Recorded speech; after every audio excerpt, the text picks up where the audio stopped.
So I played for the Yoga Journal conference in San Francisco recently. It was nice of them to invite me since I've been making fun of them for years.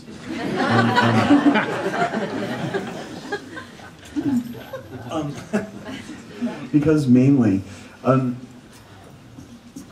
yoga press is dedicated to like instant ecstasy, okay, which actually is available, but something comes along with that, you know, wherever there's light, there's shadow, and this is what the press doesn't like to talk about, you know, it's like, come confront your demons. People are like, no, the world's full of demons, you know, I'd rather ignore mine. Here, have another glass. Hey, where's mine? It's a nice little Shiraz, the nicest that comes out of a box with a little spigot. Oh, yeah. What year would that be? Yes, it's timeless.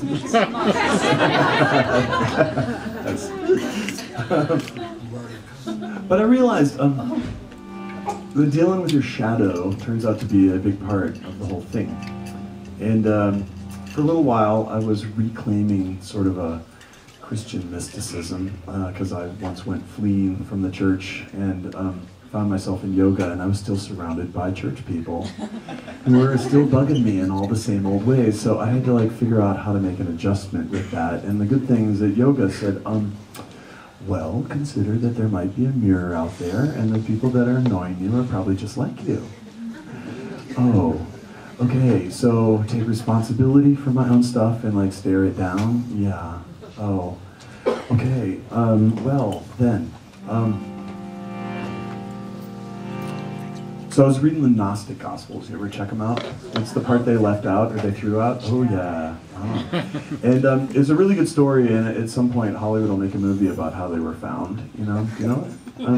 Okay. A quick story. 1945.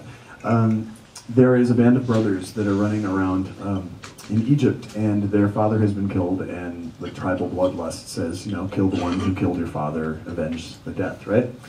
And so they chase him into some kind of cave, and they come across these urns filled with these scrolls, right? And in the scrolls are, well, some stuff written in Coptic Egyptian, which is essentially Greek letters.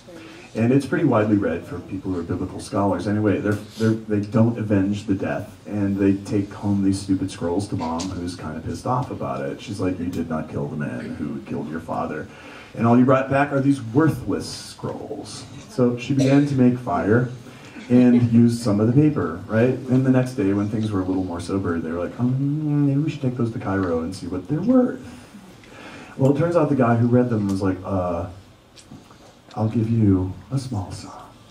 And then he smuggled them to London immediately because he recognized them as gospels that were only referred to as heresy and blasphemy, you know?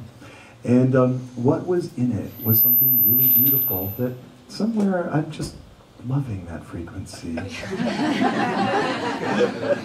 Because poor Guyan is just like having to chase it down, and I'm just sending him my love and compassion and doing it. So,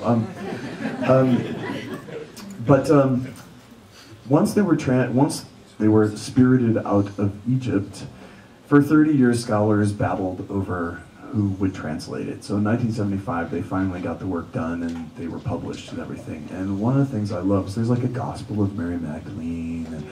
And, my favorite is the Gospel of Thomas, which says this, and this is my long-winded point: if you bring up what is within you, what you bring up will set you free. If you do not bring up what is within you, what you do not bring up will destroy you.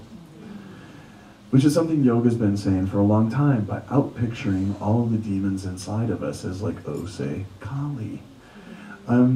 Yeah. And the idea is that your shadows have something to teach you, and that there's a relationship that we have to have, and it's not running away. It's like staring into them, but like, what are you gonna do? Because that seems so dark, you know? So my recommendation is to sing. Surprise. I was at Esalen like a month ago, and there was this neuroscientist who was talking about, you know, like how to, you know, deal with trauma in your life, you know, and he was basically 2 hours later the answer was sing. Okay, I knew that. But I learned it when I was a kid because I had this problem when I was like 5. There were monsters under my bed. Did you have monsters? Yes. closet, yeah. In a closet. Okay, right. Everybody has monsters under their bed at a certain point in time. And like this is a big problem for me because I couldn't really go to sleep at night, you know, and I had to somehow get into my room without touching the floor because the monsters would eat me if I did. So this involved chairs and jumping up onto the desk and jumping onto the dresser and diving into bed, right? It was a whole elaborate contraption and everything, and it worked because the monsters didn't eat me, okay? But at some point my mom was like, sweetie, is there a problem? Is there something you want to talk about? And so I told her about monsters and everything, and what was really great, and it was that she was like, oh, wow, that's a terrible problem. She didn't disagree with me. She was like, the monsters are there, they were real, and she didn't try and talk me out of it, but she was like, we're gonna have to come up with a solution here. I was like, yeah, what are we gonna do? And she said, well, why don't you make up a song, like a sweet song, and why don't you sing it to the monsters, and then maybe they'll be so happy that they won't eat you. So I made up a song, and they didn't eat me. And they're still there. And